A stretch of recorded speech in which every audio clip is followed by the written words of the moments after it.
Hey everyone, thanks for joining us this evening for another exciting episode of our Q&A, which we are going to get to your questions, but not this week.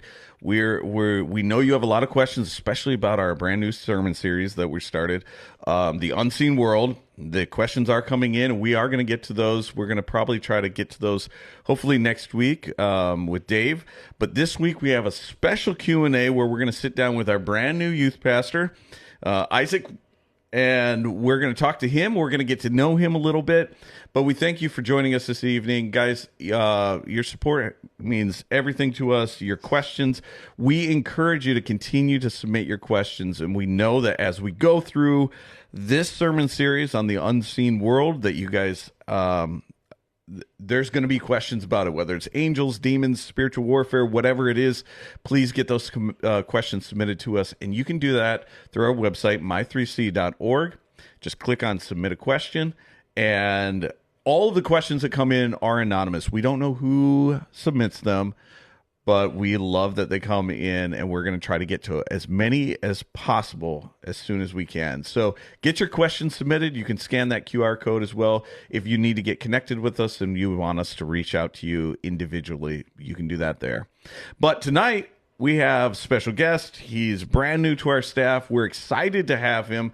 It's been a long time coming. Isaac, thank you for joining us tonight. We're excited to hear about you, learn about your story, and kind of give us a little bit of insight on where you hope to take our youth group in the future. Yeah, absolutely. It's great to be here. We've been looking forward to this for a few months now. And I mean, coming from Germany, having been in ministry over there, serving the military, was a really, really great opportunity, but we knew that it was time for us to come home. And like coming back, trying to figure out where we're going to be, what we're going to be doing, we didn't know what it was going to look like. And, you know, we had put out a few options out there and trying to see what God is going to lead us to. And we were surprised, but pleasantly so, that it's here in Michigan. And we didn't necessarily think that would be the case. But, I mean, just getting to know the team, getting to know Dave, getting to know all of you, has really been an answered prayer for us. So we're so excited to be here. That's awesome. We're going to jump into all those details here in just a little bit. Yeah. Before we do that, though, let's just get to know you. Yeah. Right? Let's get to know Isaac as a person. Give us a little history on where you grew up. Yeah. A little bit of your family history. A little bit of context of who you are and where you came from. Yeah. So I was born in Odessa, Texas. Was raised in Jal, New Mexico. Super small town. Most people know Odessa from like Permian Basin, Permian Panthers, Friday Night Lights. That's what most people associate Odessa with, if they know about it at all. But you know, big football town. And the Southwest, very much into sports, football, everything like that. So does that mean that you're into all this stuff too? No. I've tried to be into football and to follow stats and, you know, to get all the details. And I don't have a major interest in it. I'll watch the Super Bowl. I'll watch a game if it's on. If it means that I get to spend time with people, I'll sit down and watch it, but it's not something that I seek out myself. I'm not driven by statistics or anything like that. I appreciate people who are. It's just not my thing. But I loved playing football. I was a quarterback. I was a wide receiver. I was a safety. I was a corner. Really enjoyed that. Did that through sophomore year, and then just didn't play for a great team that cared about the sport. So I decided, you know, I'd put my energy elsewhere. But yeah, I love sports. I just don't follow sports. Sure. But yeah, growing up in the Southwest, from Jal, New Mexico, super small town. My graduating class of 2009 was 24 people, and that was a public school. It was not a private school. I feel like that's something that a lot of people are really surprised by. Is, you know, there's schools that exist that small. Yeah, my hometown was maybe 2,000-3,000 people at most. Okay. Oil field, desert. Like, people ask what we did for fun. We would go out into the sand hills just outside of town, take a Jeep, strap a rope to the back, and get pulled in a like sand disc, which is basically a trash can lid. And that was fun for us. We'd have bonfires. We'd go out, ride horses, whatever it was that we could figure out. There's a huge tire pit in just kind of outside of town a little bit. And we go there, we'd move the tires around, we'd have a paintball fight. And so, I mean, we just got creative with things like that. I think it's a little bit harder to do stuff like that around here. But it was different for that. So, yeah, that's where I grew up. Grew up going to church. And that's something that my family has had as a value for as long as I can remember. My great-grandfather was a Christian. My grandfather Christian. Parents are Christian. And so, I mean, it was just passed down. It was a faith that was inherited. And I think that's something that's special, getting to have a tradition of faith that is passed down from father to son, from parents to children. Yeah, for sure. And what drew your family to go from Odessa into a small little tiny place? Well, funny story. My mom was actually raised in the town that I grew up in. She lived in the same house for 42 years. So she bought it from my grandparents. My grandparents are actually the ones who moved from Jal to Odessa. I was just born there because that was really the closest hospital that we had. Oh, gotcha. Yeah, gotcha. That's the only reason I was born there. Gotcha. Okay, so you grew up in sounds like a very healthy Christian environment, and then graduated high school. Yep. And then take us on your journey. What happened next? Yeah, after high school, I really didn't know what I wanted to do. I wanted to go into game design. I thought, it'd be fun to make movies or something like that. And I thought that would be the route that I took. But once I graduated and was kind of getting ready, putting in applications and things, I just realized I wasn't entirely sure. And I didn't want to have... I didn't want to have a purposeless journey, just going for the sake of going, and end up wasting a bunch of time just in college, but not really having any direction. And so there was a missions program that I attended called Adventures in Missions through a small Bible school in Texas, and ended up going to New Zealand. And I was essentially an associate youth pastor there, and did that for 15 months. And so is that something you got to choose, like when you said it was called Adventures in Mission? Yeah. I'm guessing there's places all around the world. Yeah, so we would have missionaries come and visit us, and they'd give a presentation on their field. And the year that we were that our class was there, we had, I think, 17 fields total. I believe 11 were international and 6 were domestic. And so, I mean, there was like Indianapolis was one of them. Salt Lake City was one of them. There's a New York, a few others around, Sure. Florida and, places like that.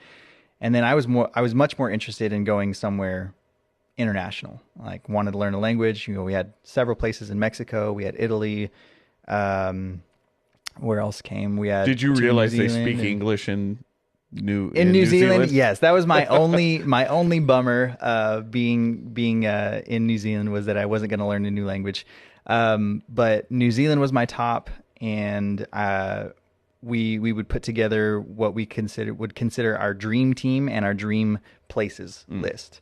And those were just like, these are my ideal people, and this is my ideal place. If I can go either fully with this group of people to another place or fully with this place, even if these people don't go, I'd be fine with either one of those options. I ended up getting to go with my dream team and my dream location. Oh, that's cool. Which was amazing. We kind of orchestrated it that way, rigged the system.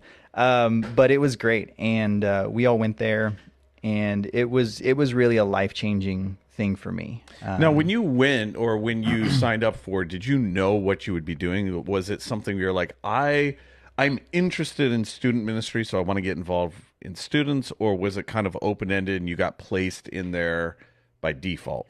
Yeah, I didn't know going into the program what I would be doing. I knew that I had an interest in youth ministry, wasn't sure if it was a possibility. Like I had no idea what it was going to be. And that differed from field to field. Some were more, this is a family ministry environment. This one is looking more at the elderly in our location, or, every place had some different things. And the location where we went, there a big emphasis, the other three people on my team, they ended up working with the children's ministry. And I ended up working with the youth pastor and doing youth ministry. So I was kind of me and him, and then it was the other three and the children's pastor there. So it was very different from field to field. And I think that was one draw for me to New Zealand, was that I wanted to be in youth ministry and in a role where kids, even if I'm just like a year or so older than them, like having a male role model who's active in faith and in following Jesus, to be able to provide that for them. Yeah. And where in New Zealand did you go? I ended up going to Tauranga. Which is in the Bay of Plenty. So when you fly into New Zealand, you fly into Auckland, I think almost all the time. I'm not sure if there's another international airport that flies out into or out of New Zealand, maybe Christchurch. But flew into Auckland, and then it's about a 2.5 hour drive southeast of Auckland. Okay. So you were on the North Island. North Island, yeah. Yep. Cool. And tell us a little bit about some of your experiences that you had there. Some of the highs, maybe some of the crazy things. Yeah. Man, some of the highs, there were so many special things. One of a super special experience for me was that someone had asked me to baptize them while they were there. The first time I'd ever been asked by anybody to baptize them. And the interesting thing for me with him, his name was Karana. I wasn't working with him. Like he had gotten into some trouble with the law. I don't even remember what his offense was. Like I'm sure it was something like with weed. This was before it was legalized, and I'm still not sure if it's legal in New Zealand or not. But he was on probation, and we ended up housing him, and so he stayed with us. It was Andrew Gearhart, Marcus Sobral, and myself living in a house. And we had a little office space, much smaller than this room right here that we're in. And that's where he slept. Like we just moved like a couple of cushions in there, and that was his room. And one day he came up to me and asked me, he said, "Hey, Isaac, like I'd love if you baptize me." And I was like, I haven't done any work with you. Like Andrew's the one who's been working with you. Like he needs to be the one to baptize this guy. And I felt very inadequate to do that. And so I had a conversation with Andrew, and I mean, somebody I'm still very good friends with today. And he said, it's not about who's been working with him. It's who he sees the value that he wants to be able to share this experience with. And it's not what you've said or done with him. It's what he's seen in you that has made him want you to be the one to baptize him. And that meant so much to me, because it was almost a validation that, I'm walking in Christ and I'm living in the way that Christ has called me to, and it's evident to other people what he's done in me. Gotcha. And that was a super, super special thing for me. Some of the challenging things, though, like almost as soon as I got there, my grandpa passed away. And to be able to go to this amazing place with these incredible people, and then to feel a devastating loss of a grandparent who I thought was doing okay. I thought he was doing well. Like, of course, it's always hard to leave family, but I was literally on the other side of the world. Right. And I couldn't just turn around and go back for a funeral. And so I did not get to go to his funeral. And to deal with that so far away, it redefined family for me. And family is not always just the people that raise you and love you from birth and provide for you in all these different ways. Family, especially in the church, in the body of Christ, are the people that are willing to walk with you through every circumstance that you face. And so that was a challenging thing, but even still in that, there was a huge blessing that I was able to see, that the church knows no boundaries. And it's not localized. It's not anything like that. Like if there are people who believe in Christ, like they are your family, and you can lean on them and you can rely on them. Such a good word. So your time in New Zealand lasted how long? I was there for 15 months. Okay, so this is still early into your kind of calling into ministry. Maybe it hasn't been solidified. Maybe you have. Talk to us about where you felt the Lord leading you and how you reacted or acted next in your journey to pursue this new mission that you're on. Yeah, so ended up coming back to the U.S. a little bit early. Working on a relationship that I was in at the time, and obviously didn't work out. But we ended up breaking up, and I came back and I was just confused. Like, I was like, man, God, I thought I was following what you were asking me to do. I thought you were telling me to do this. I thought you were telling me to do that. I came back and I really didn't know what to do. And reverse culture shock for me at that point in my life was really hard. I had some struggles with depression, and I got hit really hard just in that moment. Just again, really just being confused. I came back home. I didn't know where I was supposed to be. I didn't know if I was supposed to be in New Mexico. I didn't know if I was supposed to be in Texas. I didn't know if I was supposed to be somewhere else doing something else. I came back and I didn't have a foot in college. I came back and worked with my dad for a little while. I had gone to church, and I just really felt I lost is the best word that I can find for it. Like, I didn't know where I was supposed to be or what I was supposed to be doing. It was just a very existential crisis moment for me. And through some wrestling with just my identity, through prayer, through time with my family, I was able to finally come to the conclusion, like, yeah, I think it's best for me to go to college. And I started off going to New Mexico State University.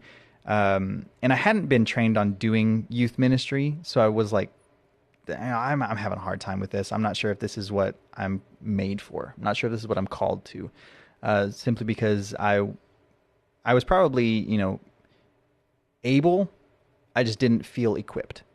And so there was a little bit of that there. Ended up going to New Mexico State University, started studying animation and visual effects, and still felt a call to ministry, just maybe not full time. And I'd always wanted to be a camp counselor. And I had grown up going to a summer camp and absolutely loved it every single year. It was one of the highlights of my summer. I went to as many summer camps or weekend retreats as I possibly could. It was just something that was really, really near and dear to my heart. And so I got to go to a summer camp and be a camp counselor in Branson, Missouri. And I was like, man, this is awesome. It was exhausting, but it was awesome. I absolutely loved it. Came back, did another year of animation and visual effects, which I still have a huge passion for. And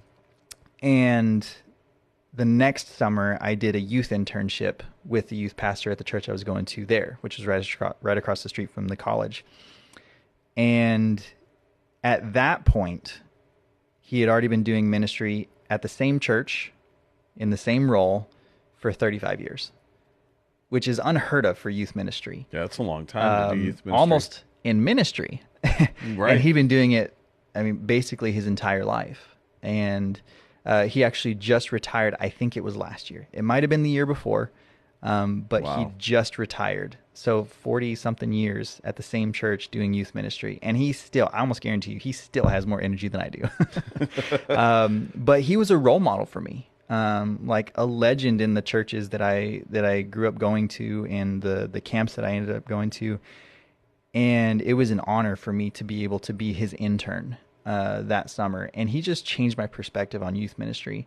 Following that internship, I transferred from New Mexico State University to Lubbock Christian University and started my degree in youth and family ministry. Did 2 more youth internships and was like, man, this is it. Like, this is what I'm made to do. This is where I am. And just became very, very passionate and excited about youth ministry. Although, plot twist, my wife had gotten ill just before we got engaged. And so we were trying to find out all these answers. And there did was you like a meet shift. her in college? Where? We met on eHarmony. And fun fact, we had a commercial that aired nationally for like 2 or 2.5 years. something like that. That was Is that still out there? No, it's not. Can we insert that commercial in somewhere? You actually can't find it. No, you can't find it anywhere. You can't find it anywhere. eHarmony is super here's the thing: cautious. is we have some internet sleuths out there. We're gonna find this commercial. If you can find the eHarmony commercial starring Isaac and Liz, you can actually find it on her Facebook, but you can't find the official clip or commercial on there. Is somebody taking it with a phone? But we had people recognize us at Costco, and like it was strange. That's funny. Felt like kind of semi-celebrities. How did you get selected for an eHarmony commercial? So we had just moved to Utah right at that point, and we had submitted our success story. Like, hey, it worked. Thanks. And they like sent us a pink blanket and stuff. So they knew of us, and they were looking for couples that were on the West Coast. Like that was their goal. And they had several other couples that they'd been working with from like San Diego and Sacramento. And they were just driving to LA for the day and then doing some practice and rehearsals or whatever. And like just kind of training up for that. So when we got there or when we had submitted, we're like, hey, like it'd be cool if we could be a part of this. We're open, we're available. They'd kind of put out like a casting call kind of thing for success stories if somebody was open and close enough to do that. And Liz submitted that on Wednesday, and on Friday they said, hey, can we fly you out next week? And we said, sure. Let's go. And they ended up paying for our entire weekend. They couldn't pay us because then they would have had to have the disclaimer like these are paid actors and things. So they just paid for all of our stuff. It ended up being an awesome birthday dinner for Liz and like a weekend getaway kind of thing. But yeah, so that's how we got selected for it. That's pretty funny. So anyways, you were telling us we were at the point where you're married, yes, but she got sick. Yes. Yeah. She had manifested just migraines every day, which she still struggles with them a lot. And we're still looking for answers, but it's not kind of the driving factor behind a lot of the decisions that we make, whereas it was for quite a long time. We were putting out applications. I applied to like 100 churches and just was not able to find a job. There was a little bit of a shift happening in churches at that time where there was a movement to like raise up your own leaders from within. And so for a lot of the churches that I applied to, I just never heard back. I think it was just a formality for them to put a job posting out online or something.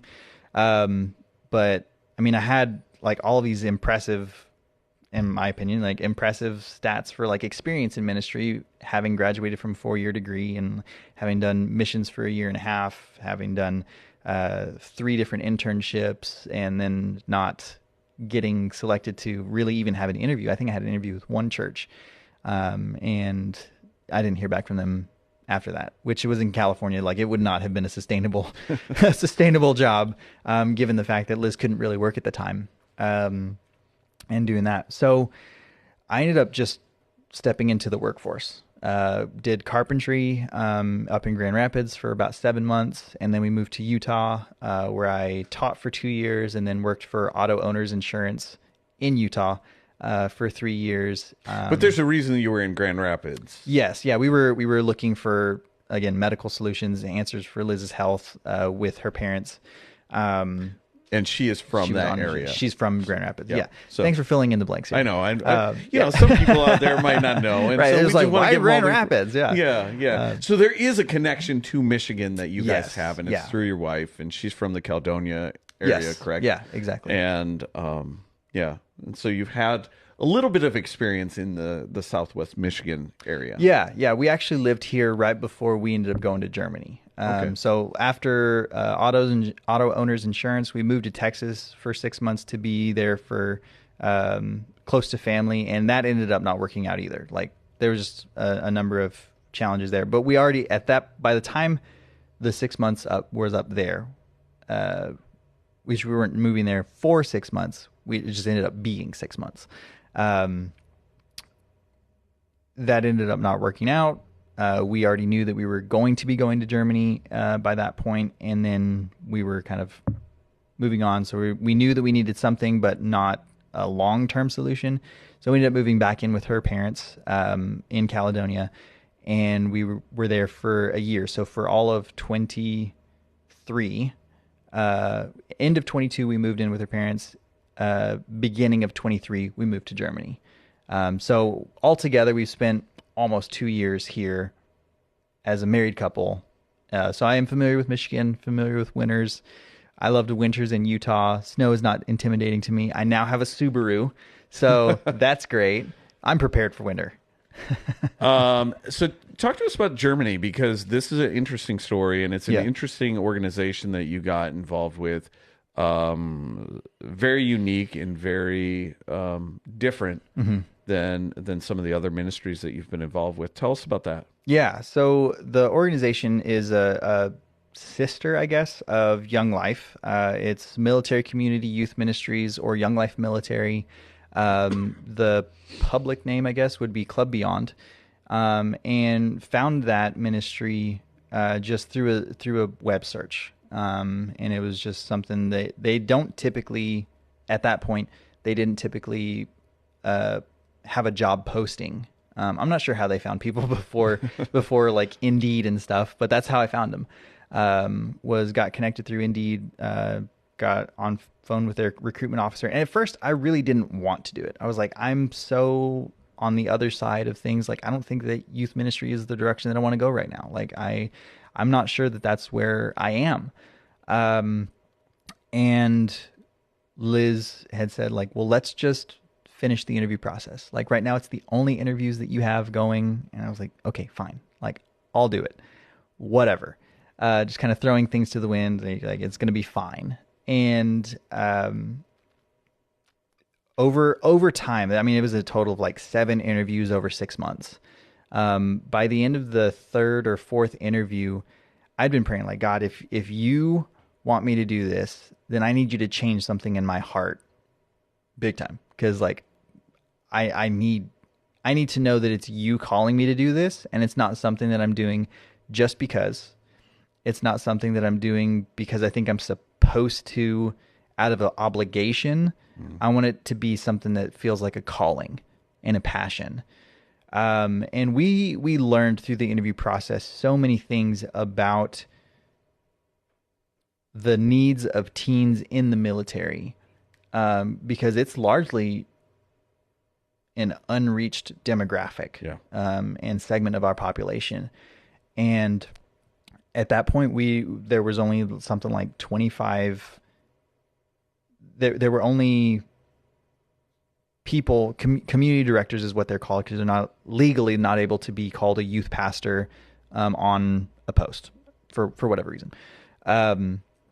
And so there was only, I want to say something like 25 people on posts around the U.S. and internationally.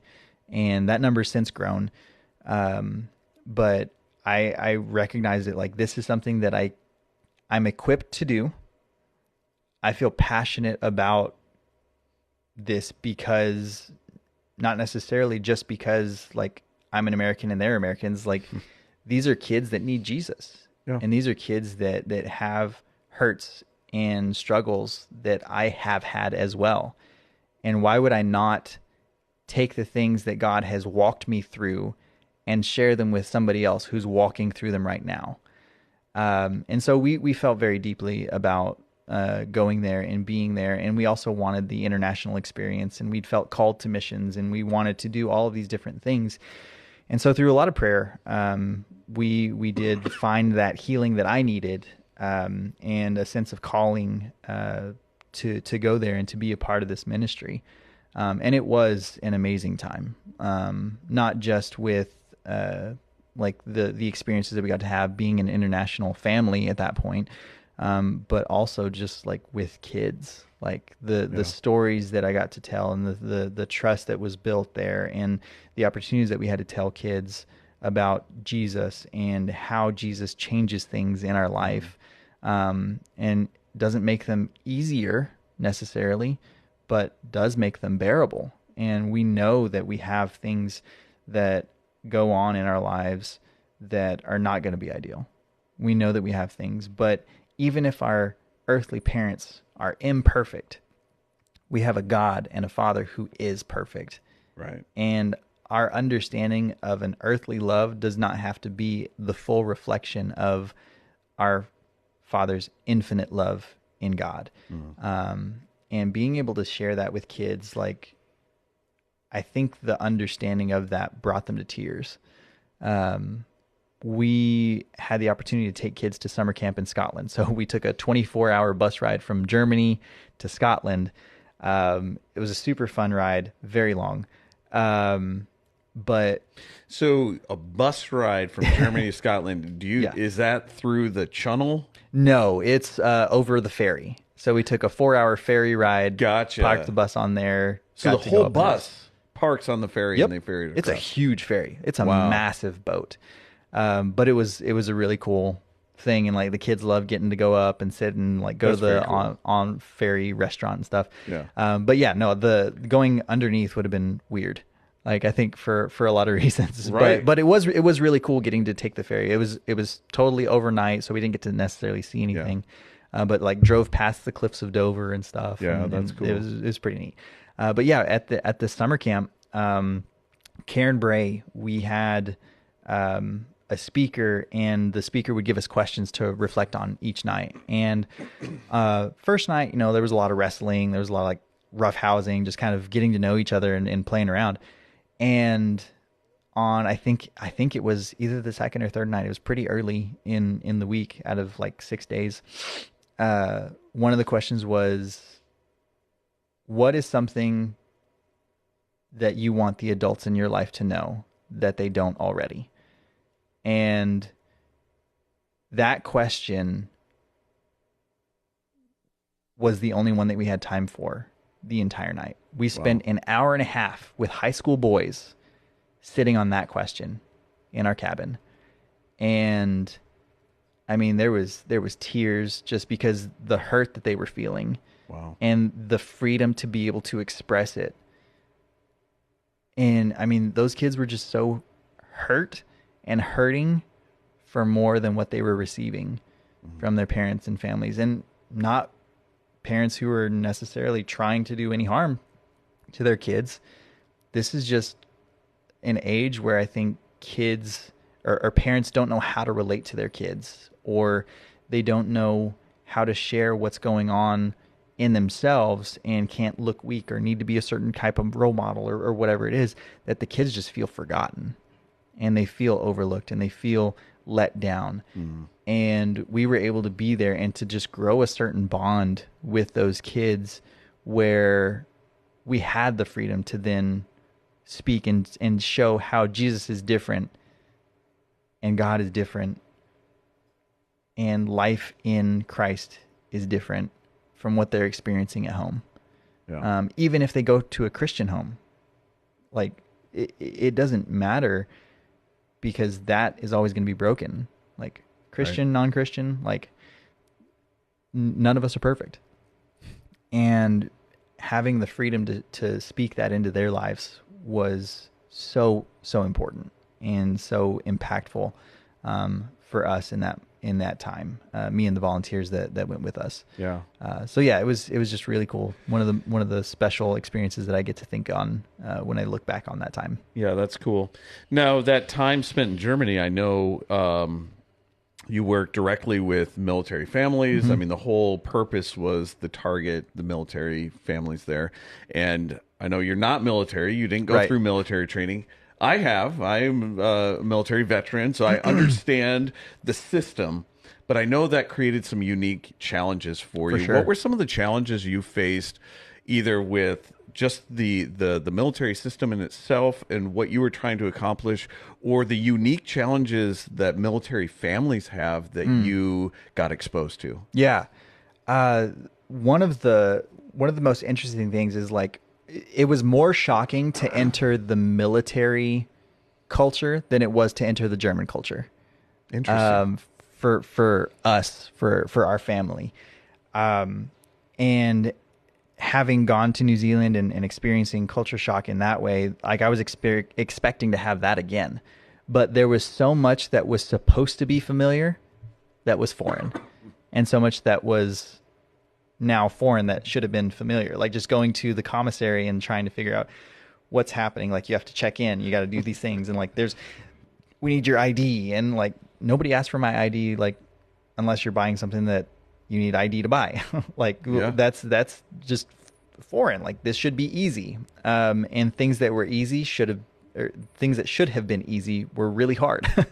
Buying a vehicle, registering a vehicle, like there's so much that's run in a certain order. Like if I was going to get a gas card, like I had to go through the customs office for a rental and like do this and go there and do that. And then like checking out was the same thing. Like getting out of the military environment was almost harder than getting into it. And getting into it was pretty hard. And so, I mean, there was a lot of little things that should have been little, but ended up being these really big things. And looking at what it is, I mean, again, it should have been familiar things for us. We're just so different. Like there's one chapel service for, Protestant Christians. Right. And I mean, it could be everything from like Pentecostal to super conservative, whatever denomination. Right. Anything that falls under that Protestant umbrella. Yeah, it's everybody together. And I mean, the pastors, the chaplains, they're not just chaplains. They're not just pastors. They have a day job, and then they're basically a volunteer team of pastors on the weekends as well. And that was a shock to me because I was like, oh man, ministry looks different here. Right. If there's an emergency or something, it was super unfortunate. After back in May, right before school let out, there was a 6th grader that had committed suicide.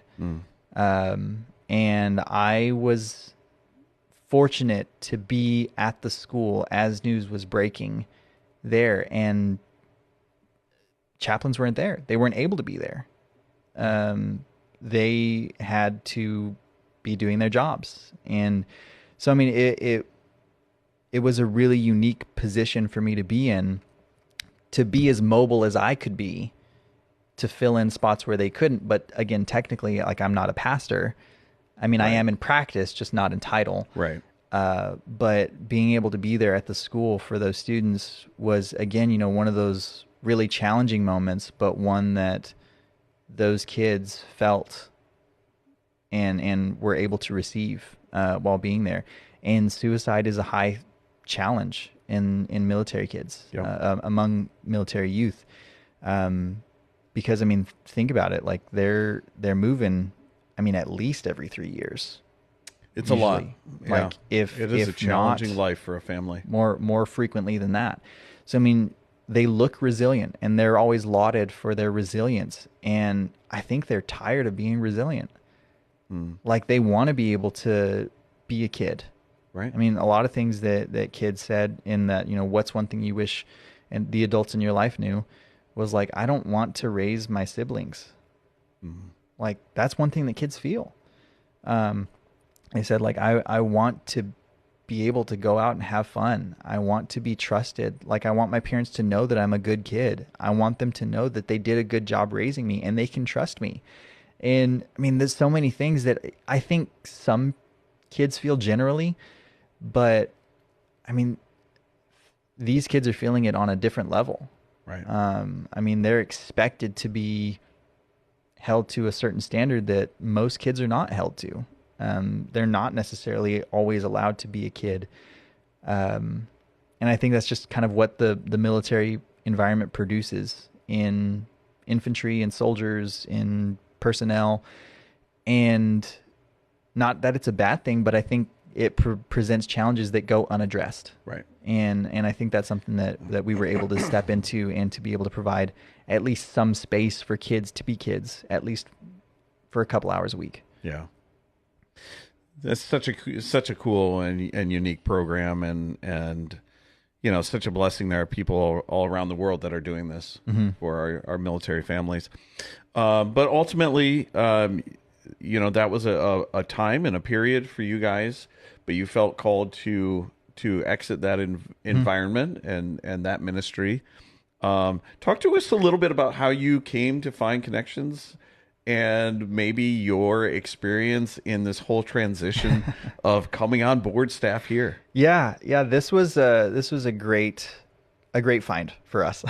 Like I said earlier, we're super excited to be here. But again, it was kind of a search. We were looking, and we thought we looked at kind of where we wanted to live first. And like I'd looked in New Zealand again, and was interviewing with a church there, and there were just some things that weren't lining up for us, and so we just ended up moving on from that. We had looked in California, we looked in New York, we looked in I think Washington was another place. You know, we looked around a few different places, like, oh, that'd be cool to live there. That'd be cool to live there. And I mean, Grand Rapids is home to Liz, and so she wasn't necessarily thinking Michigan. And I think we were actually thinking not Michigan, which that's God's calling card, right? Yep.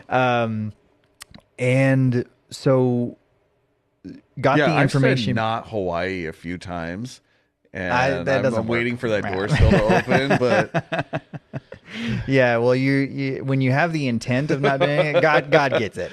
He's like, sometimes he reads between the lines. He reads that heart a little bit, right?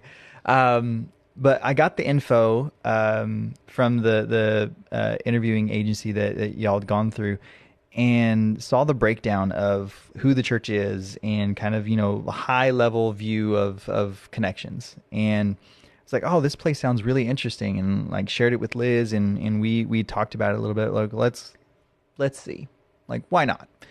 And so had the first interview with Dave, and actually all of you were on the first interview. Yep. And I remember Perry coming in and y'all saying, like, this guy is the one who's been running the youth ministry in the interim period. Like, we've been waiting on a youth pastor for a year. And I was like, oh my gosh, like, you've been waiting for a youth pastor for a whole year. Like, it was a long process. And just getting to know each of you and getting to know your heart, for ministry, for the community, and some of the different things that are core values to you. Like, I love that there's, posted on the webpage is, here's our ecumenical stance on women in ministry. And like, I love that. Like, that was one of my senior research projects in college, was where do we, like, what's a biblical stance that I can find that is, I feel, most accurate to what it is that's the heart and truth of the gospel. Right. And it was that. And like, man, this is already a huge green flag for me. And so, yeah, I mean, the rest of the interview process, like, I think we had 4 interviews. It was long, and it was different with you too, because you were in Germany. Right. We're like, man, we really like this guy. Let's keep this process going. And it got to a point where it's like, man, this next step is like, we need to bring him here, but logistically, this is a little bit more challenging than if you lived in, Kansas or someplace, Yeah, that was something that was really cool. When y'all invited me to come out and to visit, both Liz and I were like, whoa, really? Like, that's gonna be the next step, is just like getting here? That's really cool. Well, it was interesting too, because your wife was stateside for a little bit. Yes. And she was in Grand Rapids, and we invited her down. This is before we invited you to come. Yeah. And just, we know that our wives' opinions matter a lot. Absolutely. And you're not just making a decision for a job. Right. This is you're moving your family, and this affects everyone. And man, if there's anybody's opinion that matters the most to me, it's my wife, right? And so she's got to be 100% on board too. So to have an opportunity for Liz to come down and experience church and then meet some of us, we took her to lunch, was such a blessing to have just another confirmation of like, okay, we're not interviewing her, but we're opening an opportunity for her to ask whatever questions that you either forget to ask or go, because I've been there. I'll do something and then I'll go home and report back to my wife, and she's like, well, did you ask this? I'm like, no, I didn't even think about that. Right. Sometimes having that is nice. So yeah, plenty of those. Yeah. And when she had gotten, like, we had our follow-up, I mean, she was just she had rave reviews about everything about the church. She was like, great service, like orderly, structured. Like, there's so many things that are just green flags for us. And like, if we were looking for red flags, we couldn't find them. I mean, those came up later, right? After I started. Yeah. We're a couple days into it. Yeah. And you're like, oh my gosh. what did I get myself into? Well, I signed a contract now, so I guess I'm stuck. Yeah. But no, it's just been an incredible process. And I think that we could not have asked for God to provide more clarity for us to be where we're supposed to be than what he's given us already. I mean, Atlas, our 5-year-old, is doing so great in school. That's I mean, cool. just he dreaded going to school in Germany because he didn't speak German. He didn't pick up German. His teachers all spoke to him in English, and then they just stopped. And so he had such anxiety going to school and saying, like, when is somebody going to understand me? And for a 5-year-old to be able to communicate that stress and to communicate that anxiety, I feel like is super telling of what is going on inside of him. Right. And I mean, when we got here, we were looking for cars, and we went and we looked at one, and he poked his head out the window and was talking to the guy, and he's like, "Hi, what's your name?" "My name's Atlas. I like red. What's your favorite color?" And he just started having these conversations with people and doing this. And like just today, I almost cried as I was dropping him off to school because he didn't ask for somebody to walk him to class. Aww. He like looked at me and said, "Okay, bye, Dad," and turned and followed his class into their classroom. And like the amount of pride that I feel for him and the growth that he's made in just a month, because he got here before we did. His grandma came and she was commuting from Grand Rapids to Portage to take him to school and stay around and everything. So he's already been here for, I think, a little close to, if not over a month. Was huge for him, and I mean, it was hard for us, but it was exactly what he needed. And for so many things, just confirmation after confirmation after confirmation about where we're supposed to be has been a huge blessing for us. Yeah, we can't tell you how excited we are to have you here. Both you and Liz are just going to be so important to the future of what's happening here at Connections. We believe God is moving in really big ways, and for you guys to come in and just step into not just a vacancy or a hole that we had, but to know that you are exactly the right person for this at the right time. Like, man, we are so blessed to have you. I would love to take a few minutes for people to hear your heart and your vision for where you want or where you see our youth ministry growing, going in the future, how you, a little bit of your passion for the kids in our area, and just for people to hear the heart that God has given you for that. Yeah, absolutely. It's been really fun dreaming and thinking about it. And of course, like, I know that there are things that are traditions and things like that, and I don't want to take away from those at all. I'm not coming in and bringing in a sledgehammer and a wrecking ball and saying, okay, it's a fresh start. Like, we're doing all these things new. I don't want people to feel like this is an overhaul. And like, I really want to get to know the church. I want to get to know the youth group. I want to get to know students in the youth group who have passions and who have desires and want to see certain things, because kids know what they want. They may not necessarily know exactly what it is that they need, but those aren't necessarily also always mutually exclusive. Like, sometimes a want is a need, and sometimes a need isn't necessarily a want. So like, there is going to be some flex in that, but I want to get to know what these kids are dealing with. Like, the military, some of that was super clear. Some of it was nuanced. Some of it was things like that are unpredictable, and like, kids don't even know what's going on. But I want to get to know what that is here. What's the heartbeat of kids in this community? And I mean, of course, we're in a super unique position for a church, being in between a lot of different communities where people are coming from. We're not smack dab in the middle of a heart and sitting with houses all around us. People intentionally come to where we are because of our location. And so getting to know what it is that students in Kalamazoo are dealing with, what are students in Portage dealing with, what are students in Battle Creek or Vicksburg or Schoolcraft or Matawan, Paw Paw, like all these different places where students are. I want to figure out what that's going to look like. Right. What does this ministry need to look like for individual students? And then go from there to a corporate youth ministry, like all of us together. What are we all needing? Of course, it's Jesus. But what does that look like? And it's going to look different for different students. One of the things, again, I touched on it earlier, like a big passion of mine is a camping ministry, and looking at camps and finding ways that we can have for kids to go somewhere and to be a part of something where they're allowed to, for a week, just have no worries. Right. To have nothing but Jesus, and other kids that know Jesus, and looking into that. Maybe that's next year. Maybe that's the year after.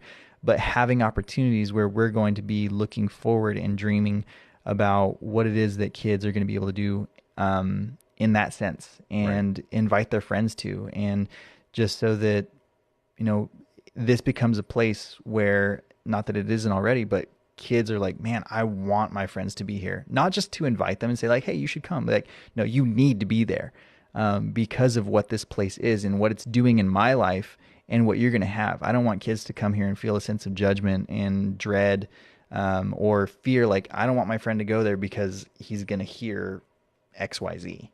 I want them to be like, no, he needs to be there because he's going to hear X, Y, Z. Right. And that's what he needs to hear or she needs to hear. I want every kid to feel seen, and I want people to be excited about this ministry, adults to be excited about this ministry, and say like, I need to be a part of that too. Because I think the more adults that we have investing in the lives of kids on a regular basis, the more beneficial it is for them and for us. I don't ever want to be seen as the guy. Like, yes, I'm the youth pastor. I am a director of this ministry, and I don't want it to fall apart if something happens to me. Sure. And like, I want people to know, like, we all as a church, we all as a body, we all as followers of Christ see that this is something that is going on, and this hinges on Jesus. It doesn't hinge on Isaac. Right. It doesn't hinge on the guy that we hired and paid to do this thing. It's all of our responsibility to enact what God is doing, but this is all because of and for Jesus, and students are going to benefit from that. So that's where my heart is right now. Like, I know that that can be an intimidating thing to have somebody come into a new position. You don't know them from Adam. You like, there's all things going on.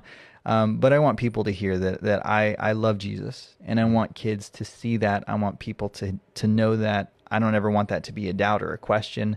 And I want Jesus to be the focus. And whatever we do, it's going to be in an effort to bring kids to know Jesus more. And whatever that looks like, we're going to find out. Yeah. But it's something that I'm super excited about. And, every day we're going to get closer and closer to what it is that we're wanting to realize. But if it's never fully realized, as long as we're making progress towards who Jesus is and what Jesus wants for each one of these kids, I think that's a dream come true. Yeah.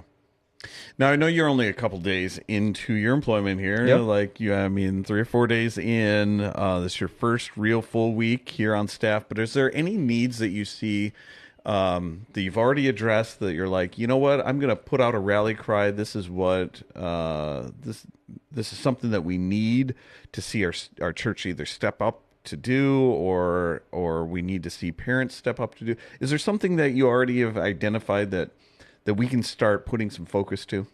Well, I think that one thing that I'd like to see is just to have an opportunity for parents to come and ask questions. And I don't have a date for this yet, but an open invitation for people to be here and to get to know me on a more personal level, even if it is more just kind of, asking broader questions, but also to know and ask parents what they see, because parents are going to see something that I'm not going to see because they're at home with these kids every day. Right. And so I think one thing right now is to have more volunteers for kids. I don't think we can have enough volunteers for kids. And then also to have an opportunity for parents to come, and we have a Q&A back and forth to be able to do something like that. And so as far as, other needs and things, I don't have anything that's burning on the top of my mind right at this this second, all 3 days in. But that is something that I do look forward to growing in and knowing more. Yeah. And if you are looking to get involved, if you would love to step up, or maybe you just have some questions about getting involved with our youth ministry, because it is so important for people to just take that first step. And I know sometimes we don't feel adequate. Maybe we don't feel like we have enough training. Maybe we don't know how much impact we're going to have. And we know that every person that is investing some of their time into these kids can make a huge impact. And if you're interested, or if you have questions about that, we'd love for you to reach out to us. You can go to our website, my3c.org. You can scan this QR code. That's the best way. Scan the QR code. That's going to take you to our Connect card. On there, you're going to see some check boxes, and one of them will say volunteer, and you can put in the notations. You would love to get more information about volunteering with our student ministry and helping out with our students.